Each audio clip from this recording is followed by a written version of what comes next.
Show. It's the prep show. It's a show where I prepare. Sometimes I prepare to prepare. It's the show where we all prepare together. Ta-da! Hello, everyone. Welcome to another installment of Disorganized Play. I am your welcoming host. I'm your only host, so if you don't find me welcoming, we're all in big trouble. I'm Tom Lommel. I am also the Dungeon Bastard, and thank you so much for joining us today on this beautiful Tuesday in December here. We're back to another installment of Storm King's Thunder. Let's run down our little agenda over here, shall we? So we're going to recap the recap from last week, if you did not join us on Thursday. Note that we're now a Twitch partner, which means we don't stream live on YouTube simultaneously. We stream to Twitch first, so you can catch us here, catch us on VOD here. But if you want to listen to it later or watch the show later, you can still catch us on YouTube. We just post the episodes after we're done. So it's all still available to you. You just can't watch simultaneously live. And you know what? That's cool. That's fine. So we're going to recap the recap. If you missed last Thursday, you can go back to YouTube or catch a video on demand and watch that. Full discussion of what happened. We're going to talk about Chapter 3. So we're going to talk about quest lines coming into Chapter 3 out of Chapter 2. We're going to talk about some of the featured, the 2 or 3 featured quests involved in Chapter 3. We're going to talk about the fact that Chapter 3 is also Chapter 4. So keep that in mind. And, and then we're going to talk about streamlining Chapter 3. One of my big goals is to make this segment of the adventure either move faster than the first 2 chapters did, and that's on me because I chose to make those things very exploratory type of experiences and let the players kind of get their teeth into some things, both in terms of role-playing and exploration and also in terms of combats, right? So I don't want to give the impression that Chapters 1 and Chapters 2 take a ponderous amount of time. I decided to be generous with the amount of time that I spent in those chapters. So that's our agenda for today. If you have some questions or whatever, kind of save them up. Normally I tackle those things on Thursday, but if we have some time today, which always seems to be tight, but if we have some time today, I will be happy to address either questions about running Storm King's Thunder or running your game or what have you about gaming. So that's our agenda. Let's dive in.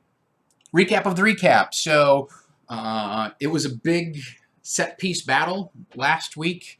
That was my intention, was to have sort of this capstone experience for the players in the final, essentially the final encounter of Chapter 2. I wanted to go out with a bang. I wanted them to feel like they got a victory, and so I constructed a scenario that spun off of the repercussions of attacking Triboar, but just driving off the giants and not necessarily not defeating them fully. So in the book is written, they're supposed to come back after a few days, something like, 6 days, a week, somewhere around there. The giants come back and they attack again, and they fight to the death. But given the forces that Darathra Shendril can marshal, I felt like that was not an interesting capstone experience for my party, and I also felt like that was a little bit of a repeat of the encounter that we had just played when they just drove off the giants. So I decided to switch things up and created a hostage situation. So is the mic okay? You guys, let me know if the mic is not okay. So I created a hostage situation where some of the forces that she had marshaled, notably these 3 young noblemen, had taken their group of 25 guys off, in hightail pursuit of the fire giants, and then foolishly gotten themselves captured. So the fire giants were holed up inside this cave in the Subran Hills, and they were using the hostages as a bargaining chip. So the entire encounter. Okay, my phone was buzzing. I apologize for that. Let me just fix that by making it not make any noise. How about that? Done. It's not going to make any noise now. There. Sorry. So, their mission was to infiltrate the cave complex, going in through this. They went in through this spring that fed into or was fed out of the caverns, and then ended up kind of sneaking in the unknown or the treacherous back door, as it were. And let me see if I still have that map on here. No, I went through and cleaned this stuff up, so I got rid of that map. So unfortunately, I can't show you that. It is in the Dropbox folder if you would like to take a look at it. And it was a nice... They kind of overcame a few obstacles, popped up on kind of in the back of the cavern, overlooking where the frost giants were camped out, and they got to pull an ambush on half of the giant party as the other half were busy doing a token prisoner exchange at the front of the caves. So Darathra Shendril and her forces were distracting those guys, or engaging those guys, as the party was to come in and rescue as many hostages as they could. They did kill one guy. I have to determine, like, that's an outstanding note for myself, I have to determine whether that guy was one of the Noble brothers or not. 1 out of 8 or whatever it was. Yeah, I'll pick a number on an 8-sider and roll it, and if it's him, whatever. So that was it. Was they had a great time. We played the scenario out on gaming paper. I had a big long roll of gaming paper that I just kept kind of unspooling as they went deeper and deeper into the cave complex. So it was a nice strategic on the battle mat type of experience, right? Move the guys around. And that was something that I wanted to do after having done a sort of hybrid theater of the mind, battle zone-y type of combat before. I really wanted to get nitty-gritty on the details and give them a very detailed map that they could move their figures around on and take full advantage of all of those tactical movement rules. So that was successful. It was a great session. Everybody was happy. It was kind of a nail biter. I got to use some new monsters from Volo's guide, so that was a great opportunity. I think if your players are feeling like they know what they're up against whenever you crack out a monster from the monster manual, then this is a terrific time and opportunity, while Volo's guide is still fairly new, to spring some surprises on them and have them go, whoa, what's this guy? I dropped a Catoblepas on them, and when it leveled its Death Gaze on the Bard, that was a surprise. And then later I had a Mouth of Grolantor come out of, they had it chained up, and they released it into the cavern to fight the guys and eat prisoners and stuff like that. And he was the one who killed one of the hostages and knocked down 5 others, but they managed to stabilize those guys. So that was an interesting thing when the Mouth of Grolantor, its action comes around and I roll, and it's attacked everything within 10 feet once. Well, there were 5 guys within 10 feet. And so normally, according to the rules as written, most creatures can maybe attack 2 different things. They don't have, unless they drop an area of effect attack, like they breathe fire or something like that, they can't take out that many dudes. But so the party was very shocked when he went wham, wham, wham, wham. When he did 5 attacks, that got their attention. So I think that's, like I said, it's a great opportunity to mix things up and to kind of like let some magic out of the bag, kind of freshen up your combat encounters and whatnot. So the giants, the variant giants that are in there, I think are definitely going to see some. They're definitely going to see some use over the rest of the campaign. It's worth it just because you fight so many giants. It's worth it just to mix things up. So that is the recap of the recap. It was a topper session. We did not have time to do any like follow-up role play or really even hand out XP or anything like that. Like, the combat ended. Congratulations, you've rescued the guys. Session's over. Let's clean up our stuff and get out of the game store. So we did not have debriefing. We did not hand out the quest lines from the remaining NPCs, etc. Speaking of the remaining NPCs, I did send Urgula Meltimer and Galrin along with the party to help support the strike force. And if you go back to the recap, I felt like that was successful on a couple different levels from a role-playing angle, as well as giving me some confidence in how much I could boost this encounter above what would typically be considered a deadly encounter, right? So, you know, there's a fire giant, there's a Mouth of Grolantor, there's a bunch of orcs. It had the potential to go sideways, and I had more guys waiting in the wings, but we ran out of time. So that's something else to consider if you go back and watch the recap. Is I incorporated those NPCs, and also it gives you more of a bond, right? More of a reason for them to go, oh, you've really proved yourself in battle. I'm going to give you this letter of commendation. Take it to whatever it is, right? Whatever their particular quest line is. So that's the recap. It was a good session. Everybody was happy. I was happy with the amount of challenge that I handed out and how it played out, and they were happy with the amount that they got challenged and their ability to overcome and defeat the obstacles and the enemies that were put in their path. That's solid success in a game of Dungeons & Dragons. So, moving on, let's talk about the quest lines involved in Chapter 3. So, there are two major types of quest lines. So, for those of you who have not read Chapter 3, time to get up to speed, but it's really, Chapter 3 is sort of a travelogue, right? It is literally a gazetteer guide to voyaging across the Sword Coast, and it has a bunch of descriptions of various points of interest across the Sword Coast, as well as some suggested encounters, things that might happen, things that are tied into the plot, or at least kind of the overarching plot and what's going on.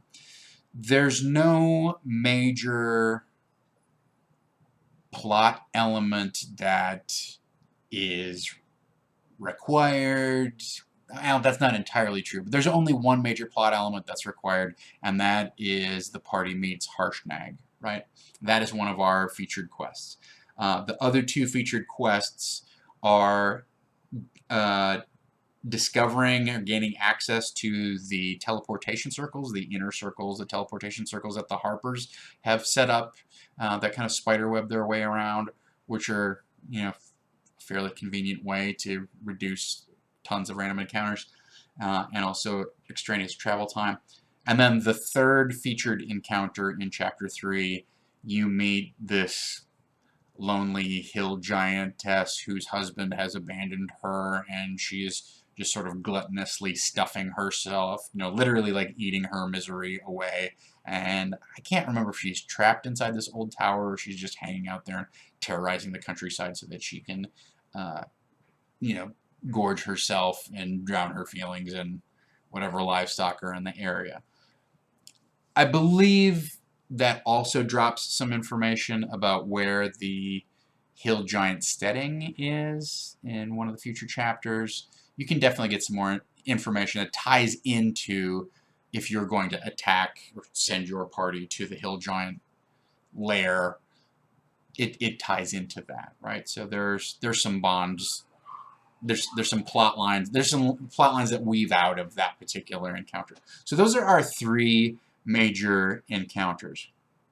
The other quest lines, BSB Prepare, I'm going to come back to your question in just a moment. First, I'm going to wrap up which quest lines we've got a raid ahead of us. So the other quest lines, based on what NPCs have survived, I have Darathra Shendril handing out access to the Harper teleportation circles. I have Gelrin Foehammer handing a letter of commendation to the party, and I believe he sends them to Citadel Felbar. And that's the danger of having Citadel Albar, Akbar, and then Citadel Felbar. But I'm pretty sure he sends them to, yeah, Citadel Felbar, right? So that's cool. And then finally, the third quest that I have is Urgula Meltimer talks about one of her former adventuring companions had a giant slayer greatsword or great axe, depending upon your personal preference there, or whatever what is gonna fit into your party better. So those are all of the mandatory, or those are the quest lines coming out of Chapter 2 that feed into Chapter 3 that give the party some impetus to go sort of roaming across the Sword Coast and exploring what's going on.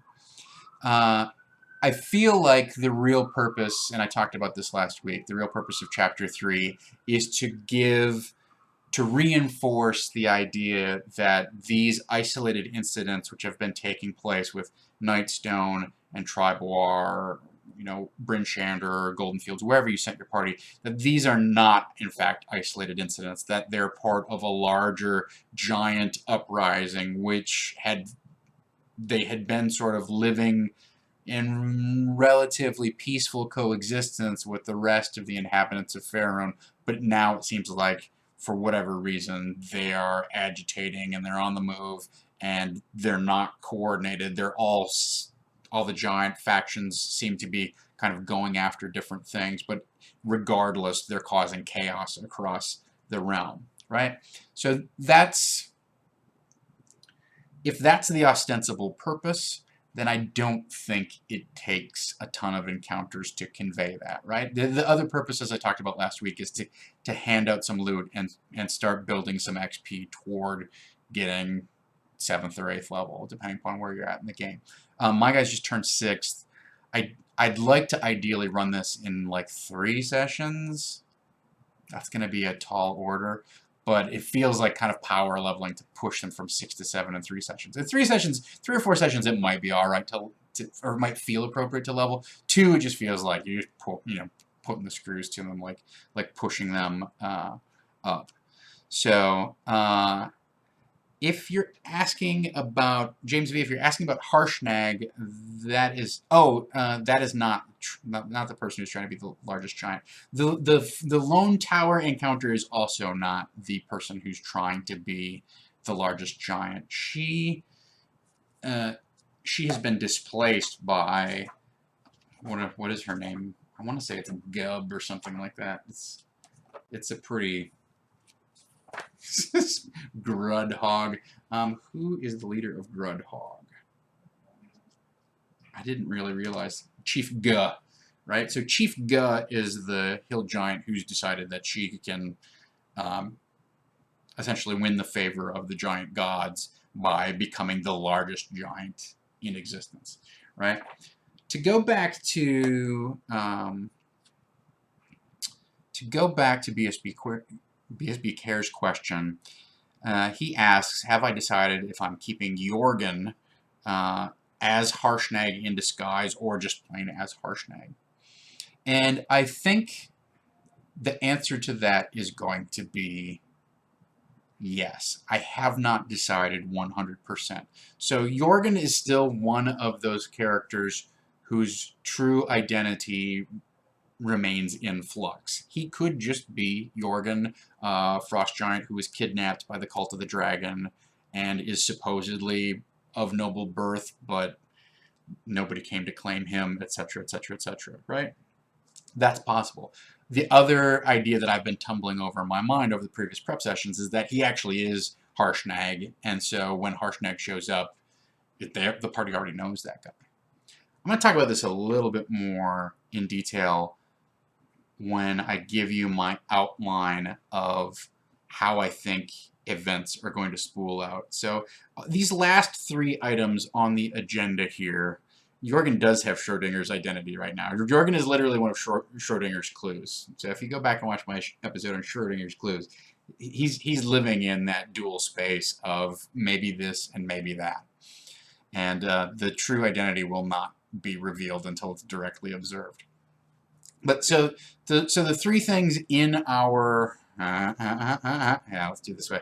In our agenda, the quest lines, Chapter 3, Chapter 4, streamlining, those things are all sort of tied together. So I'm not going to be able to just chop them out into discrete packages here, but I'm going to try. All right. So those are our quest lines. Durathra sends them to Everland and gives them access to the Harper Inner Circle's teleportation web. Urgla first sends them to Zymorvan Hall to go talk to her old adventuring companion, and then he says, oh yeah, that giant slayer sword or whatever was super cool, I gave it to my kid, and he walked off with it, and the last thing I know, he was involved with some thieves in Yartar. So then they go from Zymorvan Hall back to Yartar and track that guy down. And then finally, Gelrin Fohammer hands out this letter of commendations that says these brave heroes have demonstrated their honor and glory on the battlefield. They should be recognized as outstanding aides to the realm, and the king and queen dwarves of Citadel Felbar should recognize that and reward them commensurately. Those are the 3 NPC quests that have come out. Then we have the tower. We have the inner circles, or teleportation circles, are already sort of taken care of because of Dorothea Shendral's quest. And then finally we have meeting Harshnag. Now there's actually another quest piggybacked onto that. When they go to Citadel Felbar, the king and queen not only say, oh, hey, we're happy to hand out this treasure for you, and if Gelrin says that you're brave and award-worthy or whatever, commendation-worthy, then we will certainly give you a commendation. But, oh, by the way, we're having this problem with this fire giant uprising, just over the hill here, and we would like you to go investigate it and put it down before it gets out of hand and we have to try and call in a bunch of extra army forces and make a stand here. We're not really in a position to do that. So, oh, by the way, could you take care of, just bring us Duke Zalto's head. That's all we really need. Just, the fire giant chieftain who lives in the middle of the giant forge under the Yakfolk Mountain. We want you to go just lop that off and bring it back, and we'll be happy to reward you for that. And the reward is pretty cool, actually. So the reward is we will build you a tower and grant you like a parcel of land that you can use, etc., etc., etc. So that's actually like a fairly cool reward quest. I think it would be more valuable in an ongoing game where you could play the whole AD&D style, clear the land and investigate the old ruins and sweep out the wandering monsters. If you remember AD&D going back, there were rules for how many wandering monsters were in your territory, and if you drove them off, how soon, how much you'd have to patrol before some of them would come back, like etc., etc. There was this very clearly wargame inspired type of system of charts and directions for how to establish a keep, and then what the costs were to maintain that and how it would grow, etc., etc., etc. So I think it's a cool reward, given that this is an Adventurers League adventure and the book is really designed to kind of push them all over the Sword Coast. It's maybe not quite as meaningful to have that. It takes 100 days to build, too. So it might be one of those nice things where it happens, and then at the end of the adventure you go, and then you retire to Castle Grayskull, or whatever you decide to call it. So that's something to consider. So before we get into streamlining, which is basically me talking about how I plan to knit these things together, these various quests, and or edit, ignore certain sections, etc. I want to talk briefly about how Chapter 3 is also Chapter 4, right? So if you've read ahead, Harshnag takes the party to an oracle, and the oracle says, well, Harshnag trusts you, but I don't know if I can trust you. Therefore, demonstrate your commitment to furthering the goals of giant kind by bringing me these relics that have been lost and scattered across the land. And if you bring me one, then I will reveal one location of fire giant activity to you, and if you bring me 2, then I'll reveal 2, etc., etc. So essentially there's sort of like a fetch quest where the more giant relics you can procure, the more options you have for going after the various giant factions that are up in arms. So that is something to think about, is that the way that that works is the Oracle sends you back into the locations described in Chapter 3 and has you go to specific places, but of course you're still probably going to have to travel to those places. Although at that point there's the whole, I guess I'm going to call it a convenient appearance of a Cult of the Dragon airship, which the party can just kind of float around, zip around the Sword Coast without having to go through a bunch of random encounters, having to eat a lot of travel time, etc. So Chapter 4 has this sort of preliminary exploration of the Oracle environs and the giant mountain shrine in the spine of the world, and you get, once you penetrate that shrine and talk to the Oracle then sends you back into the locations in Chapter 3, right? So Chapter 3 is also, I don't want to say the bulk of Chapter 4, but it is inextricably tied to Chapter 4. You have to get these, assuming that you're going to use the MacGuffin of, we need these relics in order to appease the supernatural giant spirit or force or whatever it is. I think, depending upon how we're doing on time, you could literally chop that whole piece of it out, right? On the other hand, you could probably get over one of the things in about a session. So we're gonna cross that bridge when we come to it. But I want you guys to keep that in mind as you're looking at Chapter 3. If you're like me, you flip through it and you're like, well, oof, there's a lot going on here. There's another town, another town, another town, another town.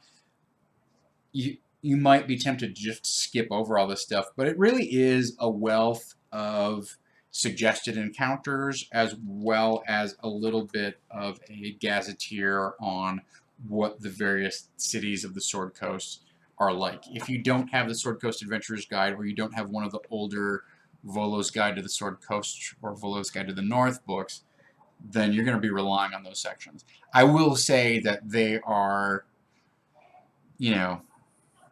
rough pencil sketches of the locations. You're going to probably have to fill in a lot of blanks if you really want this to be a super detailed experience.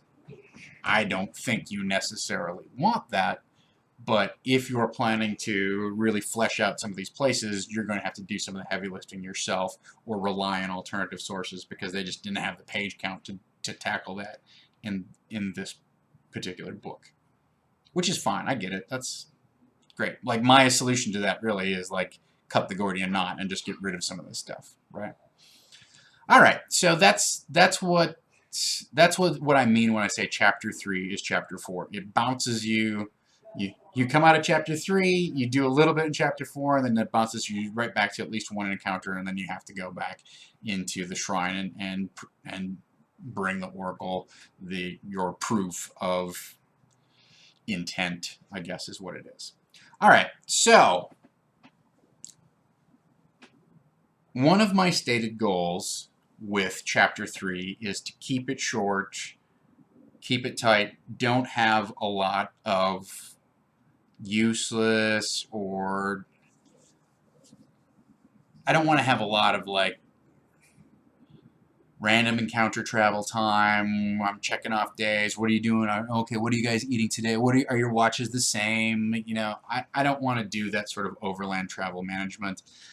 I would prefer to just sort of montage it, and oh, by the way, on the 7th day in, you get ambushed by a tribe of 12 orcs, and after a bruising battle, you handily dispatch them or something like that. Maybe have them make a few attack rolls. Give me 3 attack rolls and let me know how you do on those, as sort of representative of what happened in the overall combat without breaking into the combat. So I don't particularly want to spend a lot of play time on the experience of traveling. But on the other hand, it's a big, big place, and you have to impress upon them, okay, it's 3 weeks later. You're now halfway there, or whatever it is, right? And that's one thing that I need to kind of put together in more detail, is a list of travel times between the various cities that we're planning to tackle.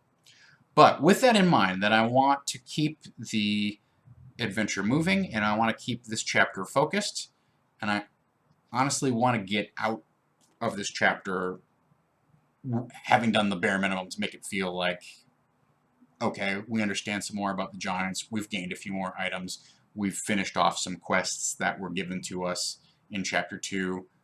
We've kind of, I don't know, I don't even know what this is. It's like, I'm pinching something.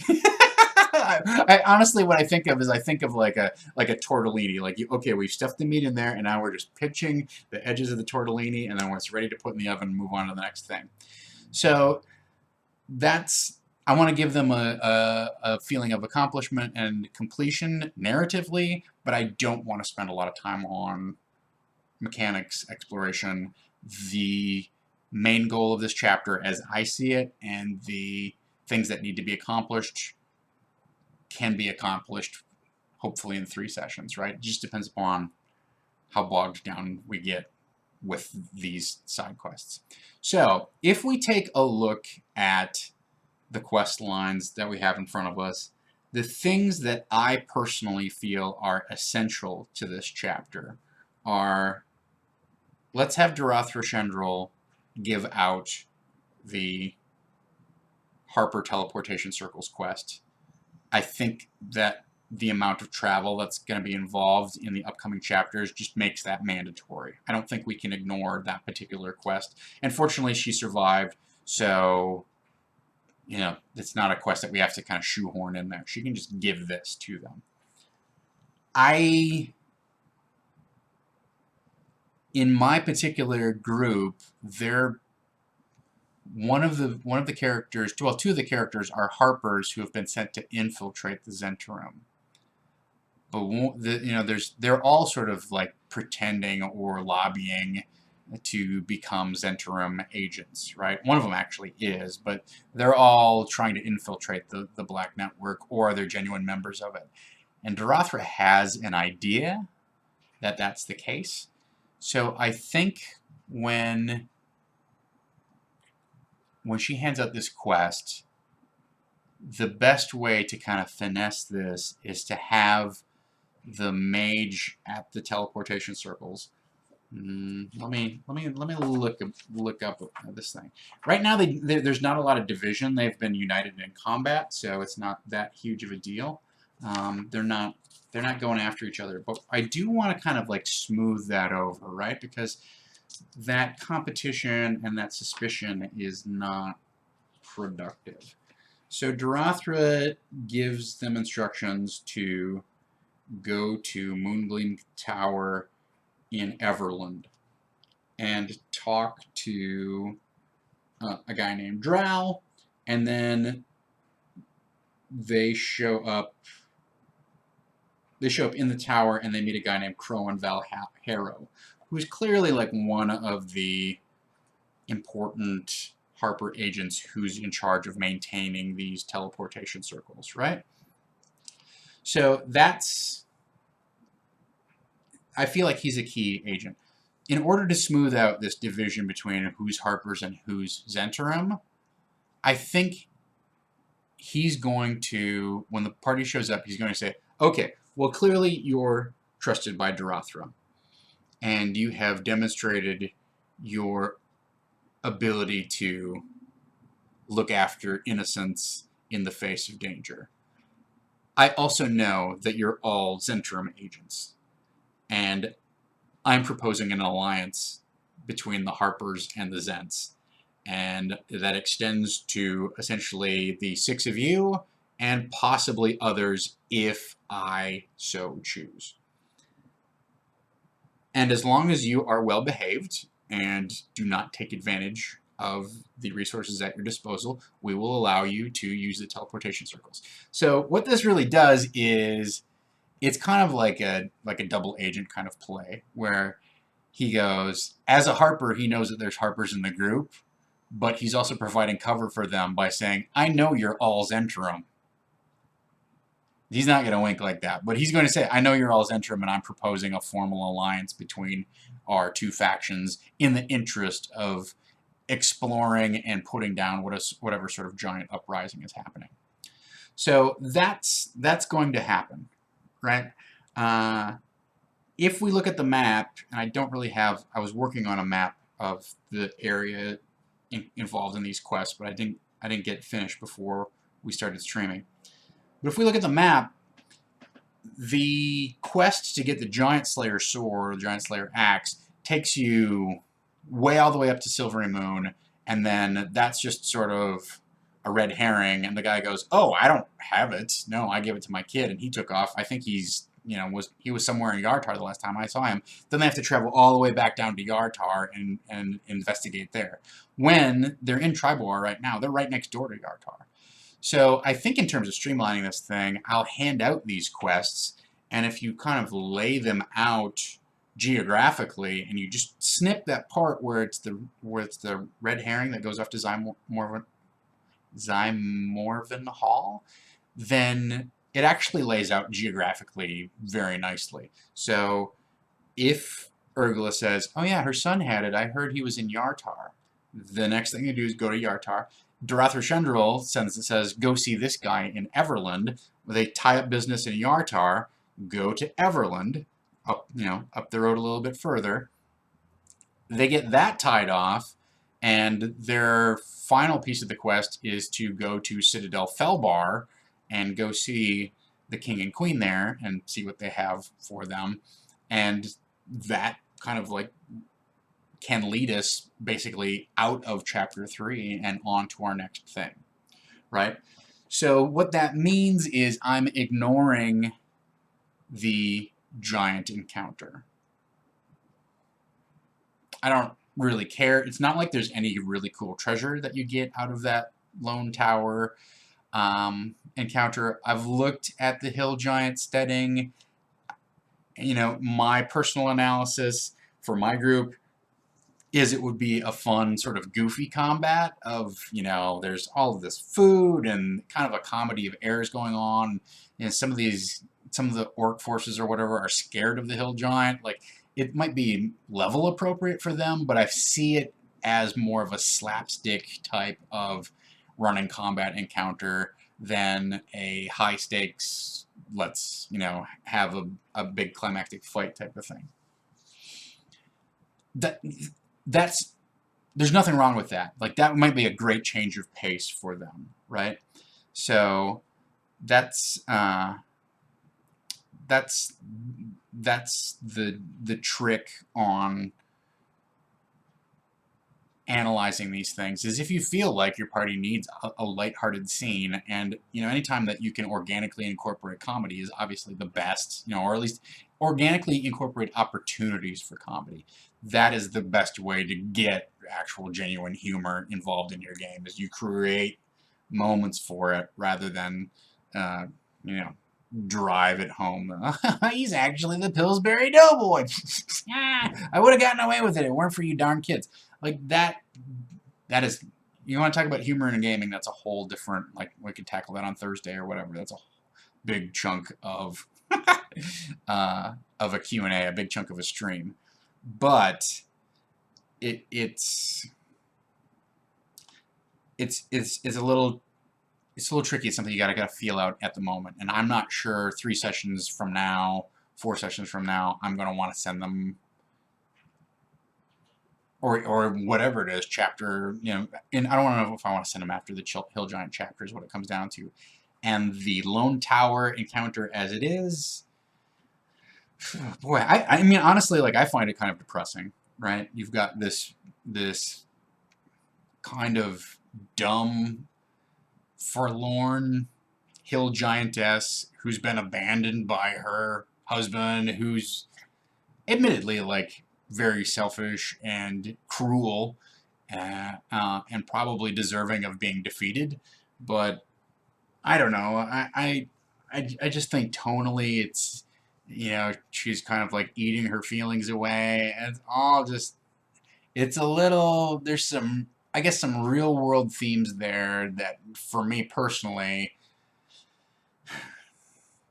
don't seem like something that I want to institute in my game and then not handle in a, I guess I would say, a respectful way, right? Um, and and the trick about that is when you're going to have something where, okay, we have this sad forlorn woman who's so gluttonous that she just keeps stuffing herself and she can barely leave this tower where she's been wailing and sobbing. Like, for me personally, I might find that very affecting and a disturbing scene and something that I would want to deal with in a very measured and deliberate way. But when you're at the game store at 8:30 on a Wednesday night and there's 6 of you sitting around the table and you're not expecting this sort of tonal shift, it can either be a buzzkill for your party, or your party can treat it completely flippantly and start cracking jokes and stuff like that when you're personally like not prepared. Or maybe somebody else is in the same situation. It's not necessarily like, oh, it's, as the GM you might have a lot of problems, but like, it's even worse when the GM thinks it's this funny flip encounter, 3 of the players think it's this funny flip encounter, and then there's 2 people at the table who are like, guys, this is kind of sad, right? So that's a difficult thing. Beast Be Care asks the question: do they have to fight the hill giantess, or can they help her? So that's the trick, right? You can approach her and role play with her, and she will ask you to go and sort of free her husband, liberate him from his like, there's some sort of like weird, the hill giantess is sort of enslaved all of her, taken on all of these husbands and like declared, okay, you're my husband now, even though you're previously married. So it's this weird sort of like polygamy thing going on with the hill giant chieftain, Chief Ga. Honestly, like, I think I like the idea of sort of a 7 deadly sins thing going on with the giants, but the whole gluttony aspect of it, and then it's a matriarchy, and it, like, I personally am struggling with the idea that these are a bunch of, admittedly giants, but it's a bunch of women with eating disorders dealing with emotional trauma, right? Or using that or whatever. So like, all of those things are just like, as you can tell, I think this is really heavy, and I think you need to tread carefully if you're going to introduce this part of it to your players. I don't see a big reason to do it. I'm not. I can find a way to introduce the Hill Giant chapter later if I so choose, and I don't feel like this is a necessary encounter that I have to include. And given how short I'm starting to run on time, although I don't know, I'm not saying that I'm running short on time. I guess given how I want to get things moving along, I don't see a big upside to including this. And I can't count on my players to handle it with sensitivity, which is fine. Everybody comes to the table with their own idea of like what's going to be a good time that night. But I don't see an upside into introducing that possibility, right? There's other things that we can have fun and make fun of that don't necessarily involve female NPCs eating themselves into, a grotesque obesity. So that's one of the ways I'm going to streamline is I'm cutting that encounter. The other quest that's dangling out there is meeting Harshnag, right? So I feel like all of these elements come together in a pretty a pretty streamlined or a pretty organic way, which is they travel geographically. It comes together in a geographic kind of way. So they go to Yartar. My plan, right, at this point is they go to Yartar. They take care of the giant Slayer sword. Brief aside, I don't know who's going to get that weapon, and I don't know who's going to want it, because right now I don't see anybody in the group who actually does. The fighter is a fighter thief, and that's his choice. Like, his goal is to do a bunch of damage by putting sneak attack damage on top of his build. Unfortunately, that sort of pooches him because he can't do sneak attack damage with a heavy weapon like a great axe or a great sword. So if I hand out this thing, which is cool, and I want them to have, who's going to step up and take it? The other fighter in the group is a ranged weapons expert. He's a sharpshooter, so he doesn't really care.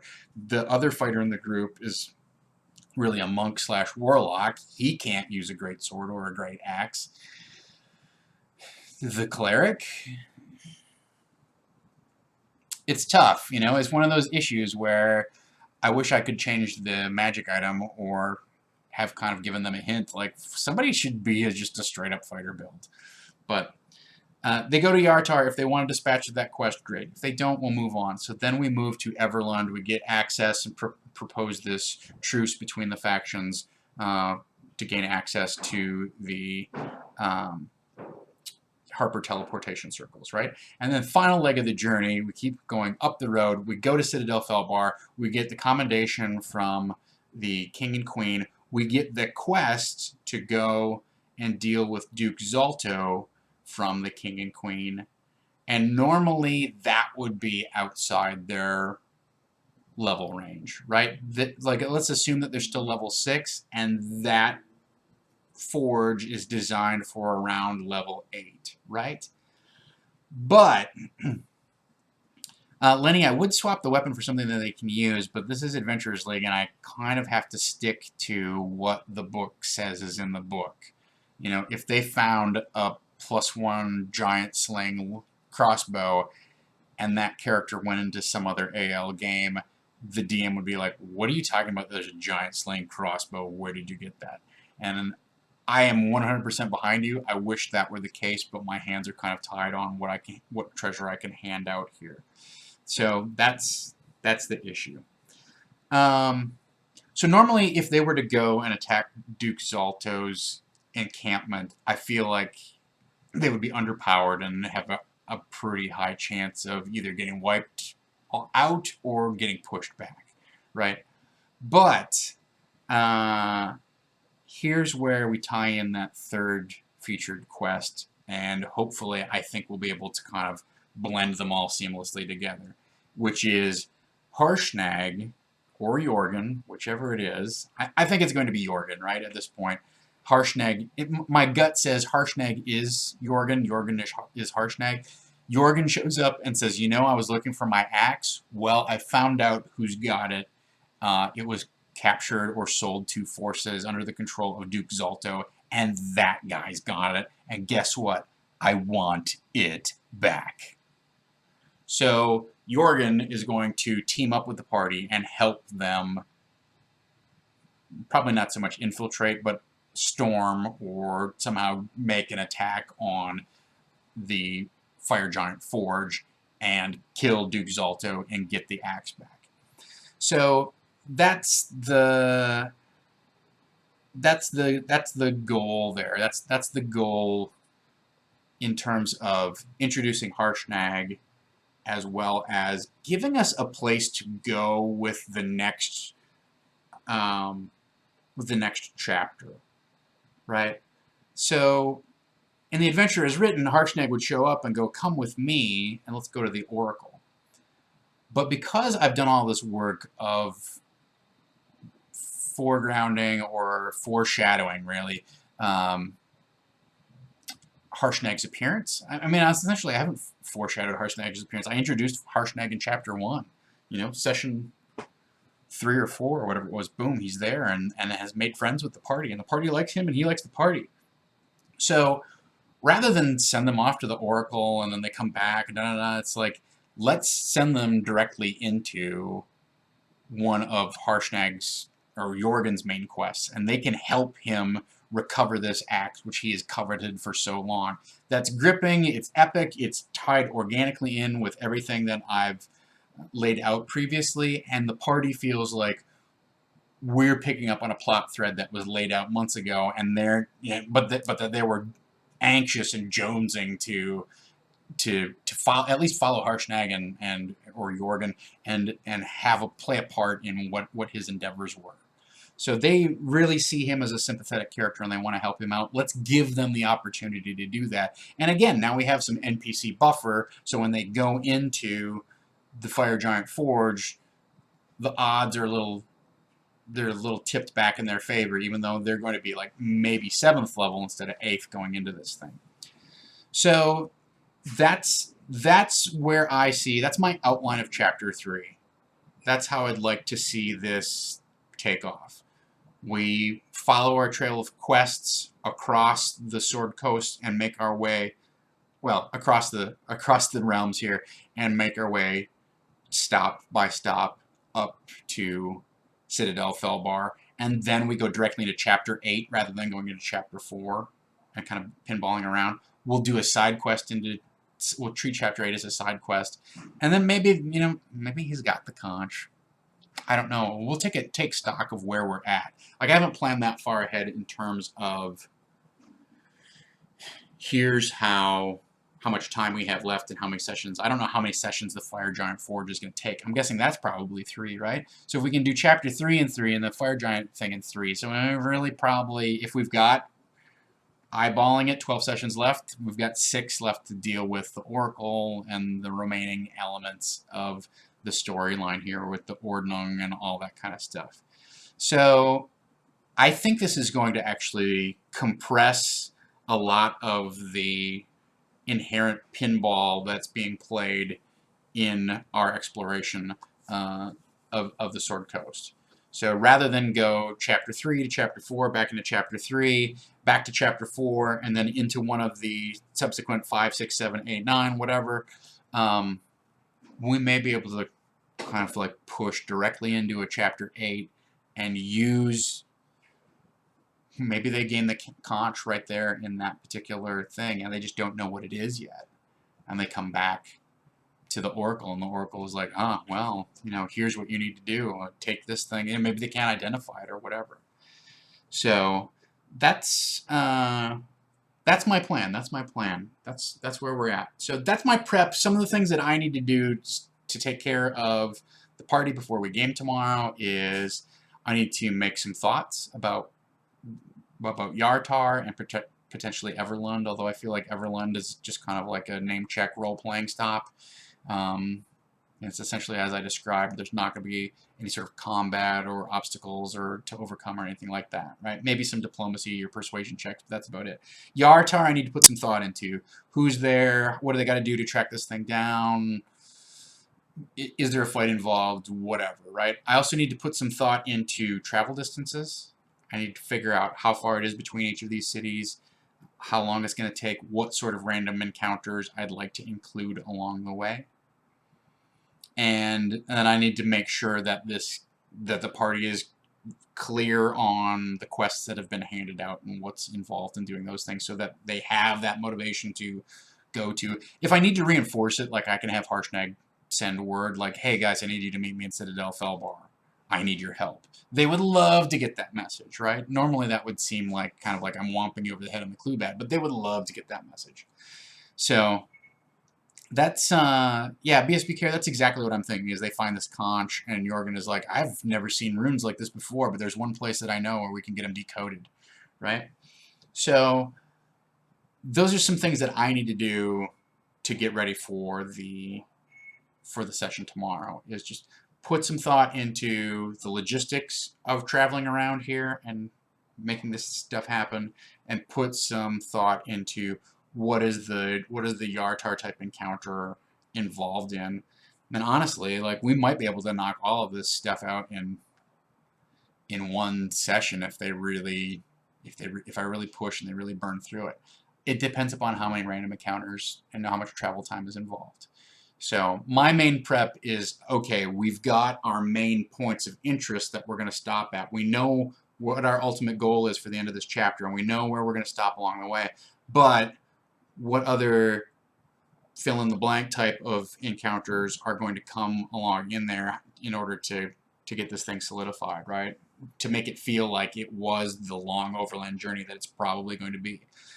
And ultimately, the base question is, how long is this overland journey? But I think it's like 1,200 miles or something like that. This is not from Triboar to Citadel Felbar is all. That's a haul. So that's the that's our prep today. If you guys have questions, I have a couple minutes left to tackle things. Otherwise, we'll take a look at our I'm going to take a look at our calendar. Also, I want to give you just a quick preview. I'm going to probably end up putting this up, but for those of you who recall, I've been tracing maps, and I've been a big fan of just tracing stuff. I've been tracing dungeons and things like that, or stuff that I've drawn. And I essentially took the landscape map that Mike Schley did for all the Sword Coast. It doesn't have all the cities on it, right? But it has major points. So what I want to do is I'm getting just a basic outline of the terrain, and then I'm going to put the various cities on here along with the road so that I can fill in all those cities that are missing from the base map, and use this as my overview of Chapter 3 and where I'm planning to go, etc. When I get done with that, I will post it to our shared folder on Dropbox. But I'm still in the process of tracing and doing some coloring. It's not going to have the same level of detail, and I wouldn't want it to have the same, Go buy Mike Schley's maps. They're great. They look beautiful, and it's $10 and it's worth it. So if you're planning to run this adventure, I can't say enough about having those digital assets available to you. I think there's also one that you can get for free on the Wizards website. I should look that up and maybe pull that into my folder of assets here that I have available to me on the screen, because I don't feel bad about sharing something that's free. All right, BSB Care asked the question, what locations do the Harper teleportation circles connect to? So let me just look that up very quickly. It's kind of weird. So it connects to, so their first access into it is in Everlund. It also connects with Yartar.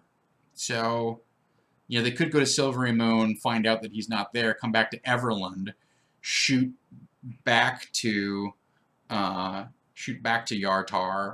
and then deal with the giant slaying sword thing, and then teleport back to Everlund or whatever.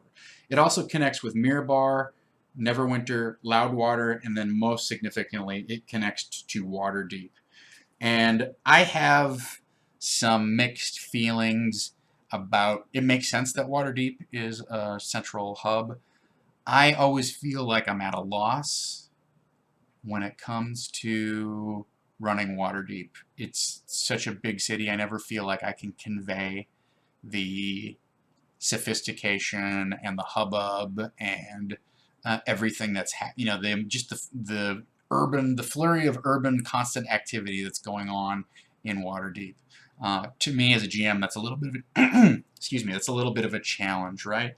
So that's tricky, but also I'm a little bit nervous about kind of giving them a free pass to check in on Waterdeep whenever they want, because several of the characters are basically based out of there, and I'm somewhat concerned that they're going to use it as their, oh, well, we need a Greater Restoration spell cast. We'll just pop over to Waterdeep, hire, pay the 1,200 gold and have somebody do it, right? So it affords an avenue of convenience which may short circuit some of the obstacles that we throw in their way.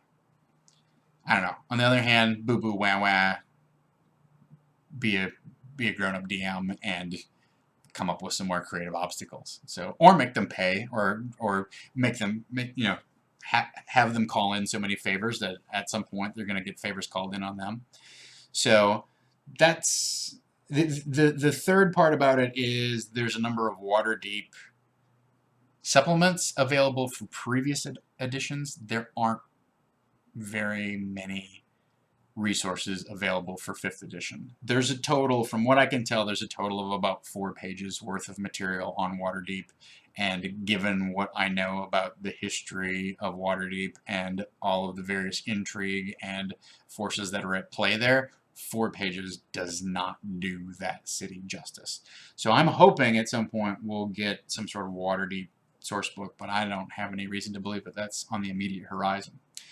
So that's our hour, guys. Thank you so much for tuning in. I really appreciate talking through this stuff for you. I really can't I can't tell you enough how much it helps me to have this discussion with you, and I genuinely mean that with you. I always appreciate, like, I really love having other DMs that can bounce ideas off of, and we can talk about, like, what are possibilities, where can we go with things, etc. Like you guys have definitely inspired some great things that have taken place in my game. Hopefully I'm inspiring some great things that you can take away and incorporate into your game. So I really want to make this as much of a collaborative effort as possible.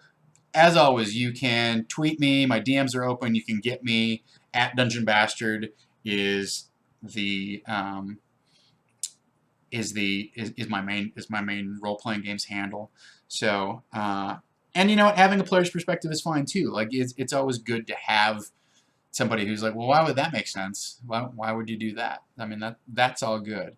And I think it's not a bad idea to maybe make them pay. It's not in the book that they have to pay, but you could definitely have a thing where if they're abusing it, the mages kind of start giving them the hairy eyeball and start wondering, like, well, what's going on? And then either they have to justify it or they have to be more mindful of their use. All right, so coming up the rest of the week, let's take a look at our calendar before we close out the hour. So here's what we've got. Tonight, it is our Shadowrun game, Hoy Chummer, a delve into the world of fantasy cyberpunk with Mr. Tyler Rhodes. That should be fun. I'm not sure what they've got on deck tonight, but you guys have been asking for a Shadowrun actual play, and Tyler has stepped up to deliver. So please join in. James V, are you going to? Ladies and gentlemen, in case you're not aware, one of our chat members here, Mr. James V, sat in last night on Monday Night Dungeon Fight. Came so close to fulfilling his alliance's chosen mission of destroying Stereocalyptus, the evil frost mage, who ended up being the winner. James V, are you playing tonight in Shadowrun? I know you're looking at maybe playing in the Star Wars game on Friday night. So let's also take a look ahead while we're catching up on the stream here. Tomorrow night is a very special holiday installment of Roll for Shoes, a perennial favorite here on Saving Throw Show. Tuesday at 2 o'clock, I will be back with Disorganized Play, the recap show, where I will tell you exactly how all of this great stuff all of this great stuff did not work out as I intended whatsoever. Friday night is a special noir installment of Never Tell Me the Odds, our Fantasy Flight Star Wars game. So that's cool. Saturday, Masks, the Teen Titans style game, which is powered by the apocalypse. Basically, young superheroes take on the mantle of great responsibility for the first time and then probably screw up. So that's at 12:30 on Saturday. Saturday at 5, Phoenix Dawn Command is doing a special modern episode with Mr. Sex Carr. And of course, Sunday you can catch up on all the magic via YouTube or however you so choose. Or sit around and watch football. Whatever your life is like, make the best of it.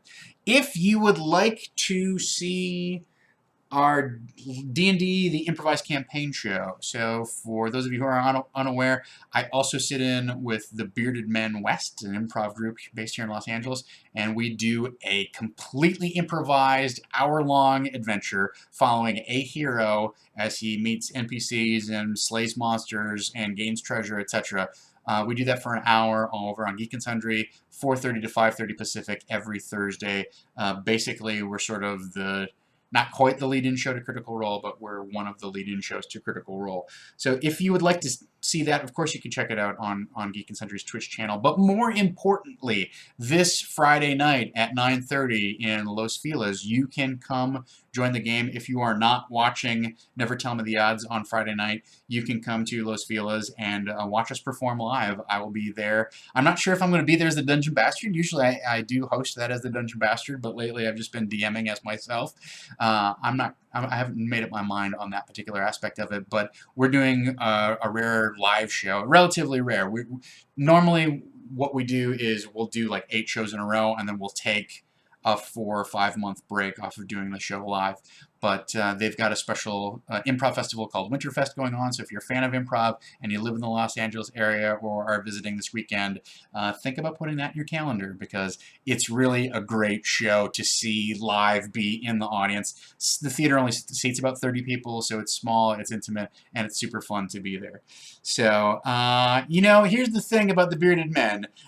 We don't all have beards, but we are all improvisers.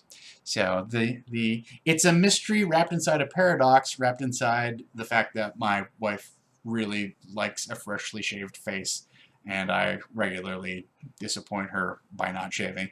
So I don't want to disappoint her any more than I already do. Right? Right. All right, ladies and gentlemen, that's it. That's our hour and 7 minutes. Thanks again so much for joining us. And until next time, let's dungeon. I did it right again! What do you mean?